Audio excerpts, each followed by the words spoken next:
Hauna haja ya kuvunjika moyo kwa sababu eti ulivyoanza biashara role model wako alikudharau.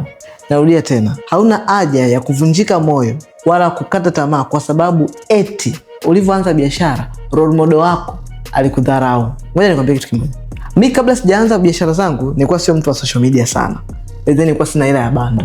Kwa hiyo nilivyoanza biashara, kwa kuwa unakuwa ni mdogo, bado huna power, una followers si 10, si 100, hamna mtu anakujua. Watu ambao utaanza kuwaona na kuwapenda na kuwafollow, either wanafanya kitu kama chako au wanakuinspire kwa sababu ya vitu wanavyofanya.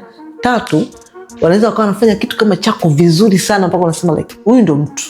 Sasa unatamani uonyeshe kitu ulichonacho kwa huyo mtu, alafu huyo mtu akakudharau kwa sababu eti ndo unaanza. Huna haja wala huna haki ya kukata tamaa. Kisa role model wako, mtu unayempenda kwenye social media au kwenye jamii ama kwenye familia, nikwambie kitu, wape muda. Mimi hapa ni mfano. Mimi niko kwenye social media hapa, nilikuwa napenda watu fulani, nilikuwa nakubali. Afu wakawa wanaona kama dogo fulani hivi, wewe dogo mtulia. Trust me. Right now they are good friends of me. Nilipofika sasa hivi nilipofika hapa ndio naanza kuelewa, hawa watu sio kwamba wana roho mbaya wananichukia. Watu hawaelewi maneno. Watu wanaelewa matokeo. Matokeo ndio yanafanya mtu kuelewa, okay, kumbe huyu anamaanisha hiki. Kumbe huyu anasema hiki. Kwa hiyo kati ya kitu ambacho kitakufanya ustaki muda mrefu, choki usitunze afu usipe kazi.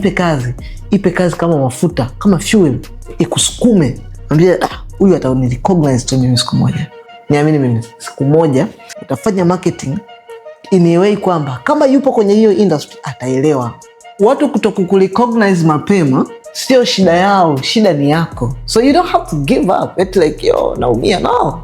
Watu wengi wanafanya vizuri. So rafiki yangu, hao superstar, role models, watu ambao wako umewakuta kwenye game, watu wanakuja kurecognize baadaye mbele.